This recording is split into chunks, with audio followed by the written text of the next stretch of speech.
remember Janjira. I remember the deserts, jungles, and the lands covered in ice. I remember the empires that once ruled the continent. I remember the existence of gods and demons.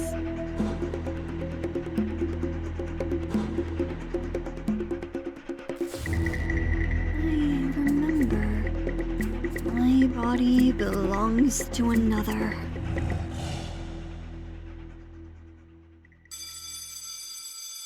The school bell rings, followed by a crowd of excited children with animal-like features as they storm the school playground in excitement. A young goat girl of 10, Mina Ammit, climbs to the top of the playground set and throws her arms in the air. She is now queen of the world. She then spots a bully and his friends picking on a kid she recognizes from her class. The bullies surround him, laughing and looking down at him with a sense of superiority. The bully picks up the boy with one hand while clenching the other into a fist. Mina quickly climbs down the playground set and runs to the boy's aid. She throws a pile of sand at the bully's eyes, taking him by surprise. She then punches the bully's face, making him run off crying. His friends run off as well. That's right, you better run! He's not so tough when you hurt him back. Do you have a name? Rian? Oh, good. You can talk. I mean, not that you need to talk or anything. Sorry. I'm kinda weird. I'm kinda weird too. Huh. Oh, well, there ain't nothing wrong with that. My name is Mina, by the way. Do you want to be friends? Sure. Let's be friends. Good morning, Janjirans. And good news to our cold-blooded listeners. Today's weather forecast is once again going to be clear skies with temperatures climbing into the mid-80s. Makes sense considering that our country consists of mostly arid desert and grassy savannas. Huh? What's this? Oh yeah, and Happy Kala, the day when the first Sultan of Kala Jira, Kala Dome, founded the country over 4,000 years ago. If you happen to be in the city of Luxor, you may be able to spot Sultana Veronica Alega in the boat parade later tonight. Mina, now a grown woman of 25, makes her way down the concrete sidewalk as cars and fellow pedestrians carry on with their daily routines. She is eager to meet up with a friend who is already waiting for her at the city park, filled with palm trees and ferns like an oasis. Rian, the boy she met back in elementary school, stares at his cell phone impatiently as he leans against the trunk of a palm tree while tapping his foot. Rian! Mina rushes up to him, catching his attention. Oh, hey Mina. Were you waiting here for me this whole time? Of course I was. I would have thought you'd beat me here first. Mina puffs a cheek out to the side in annoyance. You big meanie. I was working late last night. I had a very important job to do, thank you very much. Sounds interesting, but it's not. Mina pulls out a sub sandwich and takes a bite out of it. I couldn't agree with you more on that one. I see you still bring those sandwiches everywhere you go. I'm surprised you haven't gotten used to it by now.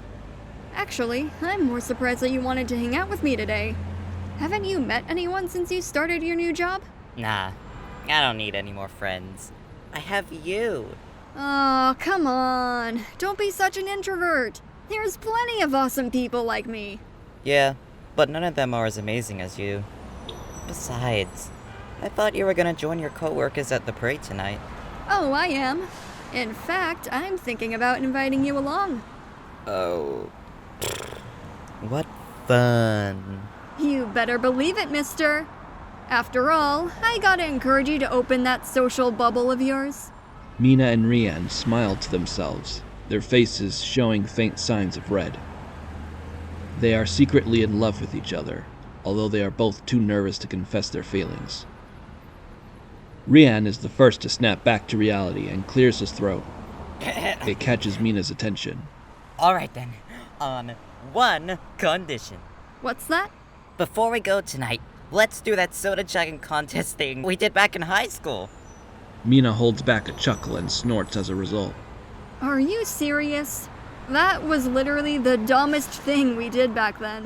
Which is why I want to do it again. Okay then. I suppose you could use a reminder on why I'm the Soda Queen.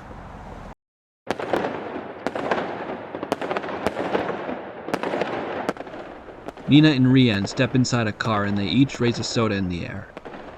Rian looks down at Mina's lap and sees another sub sandwich. Seriously? Another one? This will be my reward for beating you, okay? Now, let's begin. The two friends chug down their drinks as fast as they could. Mina breaks away and gasps for air. Looks like the queen has just lost her crown. I can't breathe. Oh, shush you. This victory was well deserved. Rian looks away nervously. He has been planning this moment for some time now. Mina, you've been my best friend for pretty much my entire... Mina continues to gasp for air. Mina? Mina! Rian quickly pulls her out into the parking lot and lays her in his arms. Mina's eyes close as her heartbeat begins slowing down. It's okay. I've got you. Somebody call an ambulance! When Rian looks back down at Mina, his eyes widen with horror greater than anything he had ever felt before. Words fail to come out of his mouth as he starts to hyperventilate. Tears pour down from his eyes as he stares at his now dead friend. Mina!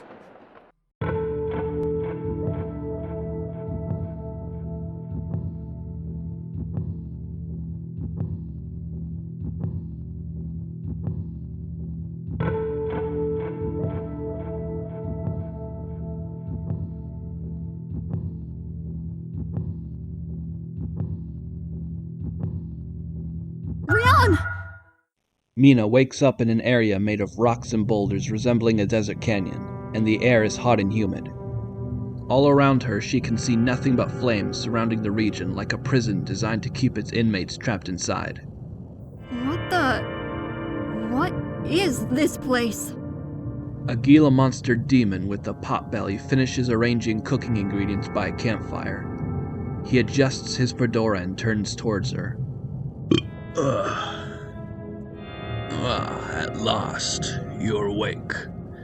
Now I can put you to work. Who are you? And where the hell am I? You just answered your own question, but that's not its official name. This is the netherworld. You mean I'm... Oh no. I can't stay here.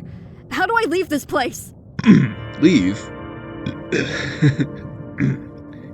You're dead, Blondie. You can't leave. If you somehow magically convince the Caretaker of Death himself to undo your predicament, then maybe you'd have a chance. Huh? The Caretaker of Death?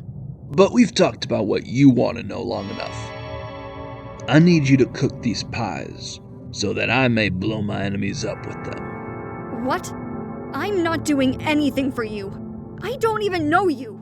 The Gila monster demon grabs her arm. Hey, let go of me. You are my slave now. You got that? I said get your hands off of me. Mina slaps the Gila monster demon, which sends him crashing into a boulder. Mina stares at her hand in disbelief. How did I just do that? The Gila monster demon rises to his feet and glows bright red with fury. I'll make you regret that! Burps out a flaming ball of fire towards her. Mina shields herself for the impact, but as she opens her eyes, she sees that she had caught it. She then frantically begins waving her arms around. Ah, it won't come off. How do I get rid of this? She accidentally fires it at the Gila monster demon, who yells from the impact and explodes into flame. Mina stares in disbelief for a moment. okay, Mina. You just blew a guy up with superhuman strength, which I hope is just a side effect. Mina spots the fedora lying on the ground and picks it up. She puts it on her head, and it fits her like a glove.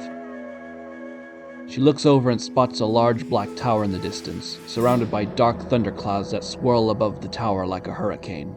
All right, whoever this Caretaker of Death is will resolve this. Mina approaches the gate with caution. 2 gargoyles stand watch on each side of the gate, their eyes narrow at her. They allow Mina passage as the gate creaks open for her. She hesitates for a second before she cautiously makes her way inside. As Mina approaches the tower, she stops at the foot of a long stairway that leads all the way to the top. She feels a sweat dripping down the side of her head as the top seems to blur with the thunderclouds above. She takes a deep breath and takes her first step, followed by another and another. In no time at all, she found herself climbing up the stairway. Once Mina reaches the top, she is greeted by a light brown python girl who lacks a mouth. There is an oriental, almost ethnic, but dark aura emanating from her. She sits on a tall black throne carved from bones and skulls. Are you the Caretaker of Death? I demand an explanation as to what's going on. I am not the Caretaker of Death. I am his apprentice, Sarafina. What is your Her eyes widen in disbelief as she looks closer at Mina. No. It can be. I'm sorry? Never mind. Tell me, what is your name? Mina. Mina Ammit. Ammit. I'm sorry, but I came here to find the Caretaker of Death. I need to speak to him. Listen, my master is currently occupied, and it's best that you state your business with me. Either that, or you can continue playing tag with your friend out there. Mephiles, a large, shirtless, muscular white python with red stripes, approaches them. Thank you, Sarafina. I'll be taking it from here. Sarafina looks over and quickly rises from the seat as the other python approaches her. Oh, yes, master. Mephiles sits down on his throne. I believe I'm the one you wish to see, Miss Mina Ammit. Are you the actual Caretaker of Death this time? Please, just call me Mephiles. It seems you've already met my apprentice, Sarafina. I'm sorry, but what is going on here? I was alive a moment ago, but now I'm down here. That's the only reason you came to see me? I was expecting you to come and ask me why you were sent here instead of the heaven world. But if you're just having trouble comprehending the fact that you're dead, then you really are a stupid girl. Hey, I'm not Wait a minute. You were expecting me? Looks like I owe you an explanation after all. Usually it's the Gate Master's job to fill new souls in on the information, so consider yourself lucky. The netherworld is where the souls of monsters and terrible people reside for all eternity after death. My job, no mystery, is to supervise this realm and sort souls to the realm they belong to after death. You have lived a very good life, but apparently it seems that somebody tampered with your records a long time ago. I was sent here by accident. Well, you can fix it then, right? No. This is your home now, regardless of where you were supposed to go after death. No, please, I can't stay here. I didn't get to say goodbye to my friends and family, or to Rian. Life is cruel, Mina. The netherworld is no different. Please, isn't there anything I can do? Anything! Feeling miserable? Good. You're gonna fit right in here. But since you are a special case, I will propose a deal with you. Huh? What kind of deal? Instead of sending you to Heaven World, I can return you to your previous life. Mina's face lights up. A glimmer of hope shines in her eyes. You mean it? I will keep my end of this deal if you keep yours. I don't know what Janjira is currently like, but out here, you can't get something for nothing. What is it that you want? The price for returning to the living is 250,000 souls. 200 and... How am I supposed to get that many? That's your problem. But wait, isn't everyone technically already dead? How can I collect their souls if they can no longer die? Do you want your life back or not? I don't understand. But if 250,000 souls are what it takes, then I will deliver them to you. Then we have a deal. Bring me 250,000 souls, and I will return you to your previous life. Alrighty then. Thank you for your help. Mina heads back down the stairway. Please, excuse me, Master. Sarafina approaches a doorway leading into the tower. A small figure covered in shadow floats with their arms crossed. So, what was she like? She still has a long way to go. I could just break every bone in her body to speed up the process. Don't even try it. She needs to find her strength on her own. End of discussion. I know that. We'll just let her do whatever she wants for now, and then we'll all jump in once she's ready. You're not even supposed to be here. So, what do you want? I'm just here to freshen up before I continue my training. I know what I'm doing. You better.